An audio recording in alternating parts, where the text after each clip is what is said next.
Welcome back. In our last video, we journeyed with the children of Israel as they received the law at Sinai and organized themselves into a nation on the move. Now, after a year at the Holy Mountain, they stand at Kadesh Barnea, on the very edge of the land God has promised them. The culmination of their journey from Egypt seems just a single step away. But this step would prove to be the most difficult of all. The Lord commanded Moses to send spies into Canaan, one leader from each of the 12 tribes, to see the land and its people. For 40 days, they explored its valleys and mountains. They found a land of astonishing abundance. They returned carrying a single cluster of grapes, so large it had to be carried on a pole between two men. They brought pomegranates and figs. They came back to Moses and the whole congregation, showed them the fruit, and declared, "Surely it is a land flowing with milk and honey." But then 10 of the spies delivered a report born of fear. "The people who dwell in the land are strong," they said, "and the cities are walled and very great. We saw the descendants of Anak there, giants." They described the powerful Amalekites, Hittites, and Amorites. Their fear was contagious. "We seemed like grasshoppers in our own eyes," they lamented, "and so we were in their sight." Only 2 of the spies, Caleb of Judah and Joshua of Ephraim, stood against the tide of fear. Caleb silenced the people before Moses and said, "Let us go up at once and take possession, for we are well able to overcome it." But the people would not listen. A wail of despair rose from the camp. The entire congregation wept that night, murmuring against Moses and Aaron. "If only we had died in Egypt, or even in this wilderness," they cried. "Why has the Lord brought us to this land to fall by the sword? Let us choose a captain and return to Egypt." A rebellion provoked the Lord. He declared that this faithless generation, all those 20 years and older who had seen his glory and his miracles, yet still refused to trust him, would not enter the promised land. For every day the spies were in the land, they would now wander in the wilderness for a year. 40 days of spying would become 40 years of exile, until all the men of that generation had fallen in the wilderness. Only their children, whom they feared would become prey, would enter and know the land they had despised. And of the spies, only Caleb and Joshua would live to enter in. As a final, tragic proof of their rebellion, the people ignored Moses' warning and tried to storm the hill country on their own, saying, "We have sinned." But the Lord was not with them, and they were utterly defeated by the Amalekites and Canaanites. The door to the promised land was now closed to them. Years of wandering began, a long, slow march toward the death of a generation. During this time, the Lord continued to give them laws for the life they would one day live in the land, laws for offerings and for dealing with sin. But the spirit of rebellion was not yet quenched. A Levite named Korah, along with Dathan and Abiram from the tribe of Reuben, gathered 250 renowned leaders and rose up against Moses and Aaron. "You take too much upon yourselves," they challenged. "All the congregation is holy, every one of them. Why then do you exalt yourselves above the assembly of the Lord?" Moses fell on his face and proposed a test.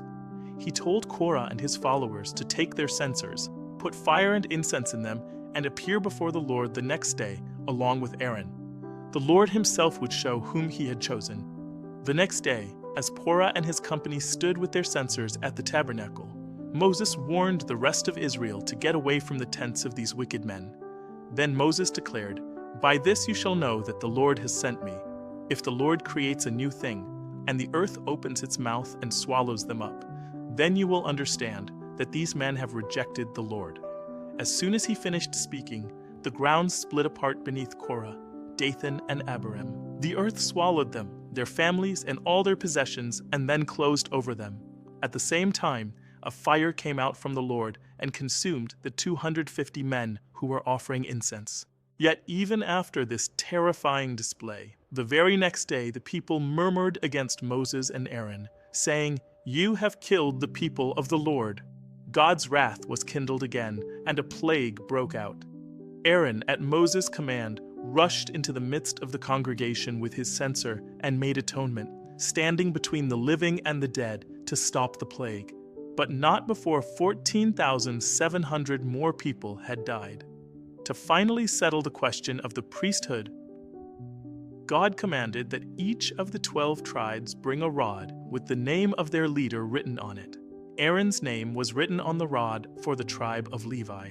Moses placed the 12 rods in the tabernacle overnight. In the morning, while the other 11 rods were unchanged, Aaron's rod had not only sprouted, but had budded, blossomed, and produced ripe almonds. The sign was undeniable, and the rod was kept as a perpetual token against rebels. The 40 years drew to a close. Miriam, the sister of Moses and Aaron, died and was buried at Kadesh. And again there was no water. The people confronted Moses, their complaints the same bitter echoes of their parents. The Lord told Moses to take his rod, gather the people, and speak to the rock, and it would yield water.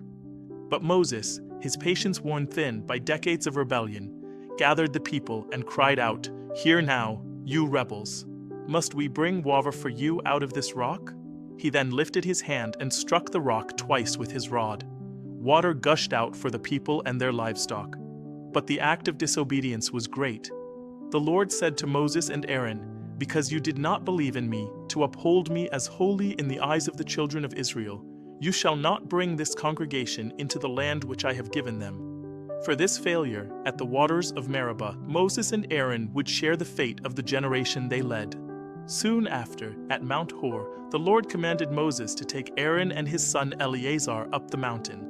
In the sight of all the people, Moses stripped the priestly garments from his brother Aaron and put them on Eleazar, and there on the top of the mount, Aaron died, and the priesthood passed to his son.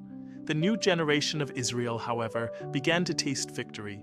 After being attacked by the Canaanite king of Arad, they vowed to the Lord and utterly destroyed his cities. But the journey was hard, and they fell into the old pattern of complaining against God and Moses. In response, the Lord sent venomous serpents among them, and many died. The people repented and cried out to Moses for help. The Lord instructed him to make a bronze serpent and set it on a pole, so that anyone who was bitten could look at it and live. And so it was. Strengthened and disciplined, Israel marched on. They defeated Sihon, king of the Amorites, and Og, the giant king of Bashan, possessing their lands. Now they camped on the plains of Moab, across the Jordan River from Jericho, a vast and victorious multitude. This sight terrified Balak, the king of Moab. He and his people were filled with dread. He sent messengers to a renowned prophet from a distant land named Balaam, saying, "A people has come out of Egypt. They cover the face of the earth. Come now, curse them for me, for I know that he whom ye bless is blessed, and he whom you curse is cursed." God came to Balaam in the night and commanded him, "You shall not go with them. You shall not curse the people, for they are blessed." Balaam obeyed and sent Balak's messengers away. But Balak was persistent, sending more honorable princes with promises of great reward. This time, God told Balaam he could go, but with a strict condition.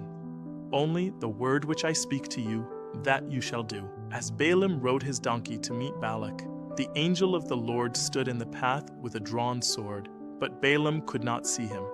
The donkey, however, could. 3 times, the donkey turned aside to avoid the angel, and 3 times a frustrated Balaam struck his animal.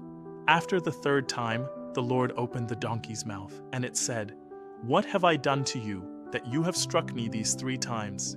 As Balaam argued with his donkey, the Lord opened Balaam's eyes. He saw the angel and fell on his face. The angel rebuked him, revealing that the donkey had saved his life. Balaam repented, and the angel repeated the command, "Go with the men, but only the word that I speak to you, that you shall speak." Balaam arrived, and King Balak took him to a high place overlooking the camp of Israel. They built 7 altars and offered sacrifices.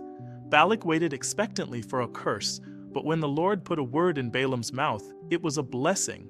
"How can I curse whom God has not cursed?" Balaam asked.